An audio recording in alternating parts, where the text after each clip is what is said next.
আপনি সম্প্রতি এক ভাষণে বলেছেন, আরেকটা প্রসঙ্গে যাই, যে সেই গণতন্ত্র হালাল যার মাধ্যমে আল্লাহর বিধান কায়েম করা যাবে, বুলেট নয় ব্যালটের মাধ্যমে যেতে হবে। এটা আপনি বলেছেন হাদিসের রেফারেন্স দিয়ে। আপনার এই বক্তব্যের প্রতিবাদ করেছেন মুফতি ডক্টর সাইয়েদ মোহাম্মদ এনায়েতুল্লাহ আব্বাসী ও সিদ্দিকী।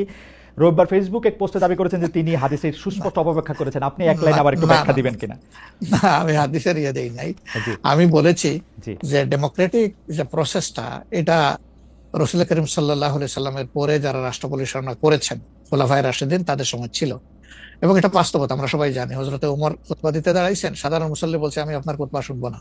কেন শুনবেন না? কয় যে আমরা কুশাগার থেকে কাপড় পাইলাম, আমার কাপড়ে লম্বা জামা হইলো না, আপনারটাই লম্বা জামা হইলো কেমনে? এই তো সেম কাপড় দেখতেছি। তখন তিনি তার ছেলে আব্দুল্লাহ ইবনে উমরকে বলেছিলেন, বাবা তুমি এবার জবাব দাও।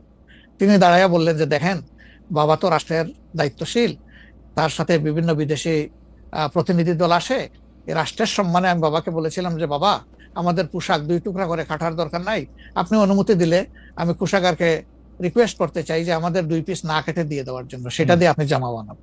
তো আমার বাবা এবং আমার 2 পিস মিলে উনার 1 পিস হয়েছে, এবং তাই উনার জামা লম্বা। তো লোকটা বসে আল্লাহ শুকরিয়া আদায় করে বললেন যে খলিফাতুল মুসলিমিন, এবার আপনি আপনার খুতবা দেন, আমি শুনবো, মন ভরে শুনবো। তো এই দেখেন, এটাই তো বিউটি অফ ডেমোক্রেসি। ওই যে আপনি ফ্রিডম অফ এক্সপ্রেশন বললেন, এর চাইতে ভালো ফ্রিডম অফ এক্সপ্রেশন কোথায় পাবেন আপনি? আমি বলেছি যে না, গণতন্ত্র হচ্ছে এটা কোনো ইজম না, এটা আপনি নিজেও জানেন। গণতন্ত্র কোনো মতবাদ না, it's a way to establish your ism. আপনি যেটা চয়েস করেন, এটা ক্যাপিটালিজম হইতে পারে, সোশ্যালিজম হইতে পারে, কমিউনিজম হইতে পারে, এরকম যেটাই হোক সেটা আপনি করবেন। কিন্তু এটা একটা ওয়ে, এই বাহনের উপরে আপনি চড়ে যাবেন। সেটা যদি আল্লাহর দিন কায়েমের উদ্দেশ্যে হয়, তাহলে অবশ্যই এটা মুসলমানদের জন্য হারাম হওয়ার কথা না। এখন আমার কথার সাথে তো ডিফার করতেই পারেন, উনি একজন লার্নেড মানুষ, আমি তাকে রেসপেক্ট করি, এবং কারো ডিফারেন্সটাকেও আমি রেসপেক্ট করি, কারণ এটা না হলে তো আপনার ফ্রিডম অফ এক্সপ্রেশন থাকবে না, এবং মাল্টিকালচারাল সোসাইটিও বিল্ড আপ করা সম্ভব হবে না। আচ্ছা, অ্যাবসলিউটলি ফাইন।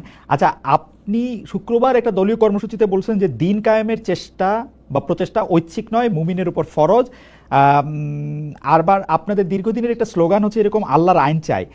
এখন একটি নতুন প্রচারণা, মানে অনেক দলকেই ক্ষমতায় দেখাচ্ছে, মানে জামাত ইসলাম একটা নতুন প্রচারণা এরকম যে অনেক দলকে ক্ষমতায় দেখা হয়েছে, জামাতকে একটিবার সুযোগ দেওয়া হোক, আপনারা যদি নির্বাচনে জিতে ক্ষমতায় যেতে পারেন তাহলে কি বর্তমান ব্যবস্থা পাল্টে কোরআন সুন্নাহ ভিত্তিক শাসন বা শরিয়া আইন, শরিয়া ব্যবস্থা চালু করবেন? আসলে দেখেন, কোরআন সুন্নাহ ভিত্তিক মানে অনুশাসন যেটা, এটার ব্যাপারে সমাজের পারসেপশনের ভিন্নতা আছে। আমাদের বাংলাদেশের যে সংবিধান আছে, এই সংবিধানের অনেকগুলা আর্টিকেল, অনেকগুলা ধারা উপধারা কোরআনের সেন্সের সাথে পুরোপুরি মিলে যায়, এটার সাথে কোনো ডিফারেন্স নাই।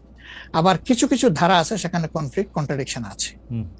ওরকম পরিবেশ পরিস্থিতি যখন আসবে, জনগণের প্রত্যাশার আলোকে এটা মানে সবার সাথে ইন্টারেক্টিভ হয়ে সবাইকে সাথে নিয়েই ইনশাল্লাহ ভালো জিনিসগুলোকে আমরা ইনপুট দেবো আল্লাহ থেকে।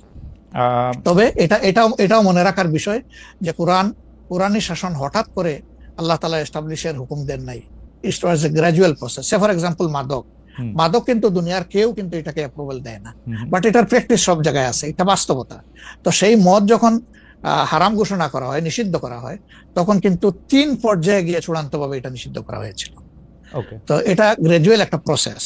আপনি একটা ক্রাইম থেকে, দীর্ঘদিনের প্র্যাকটিস থেকে মানুষকে সরাবেন, আল্লাহ তাআলার সেই বিধানকে অনুসরণ করেই আমরা আগাবো ইনশাআল্লাহ।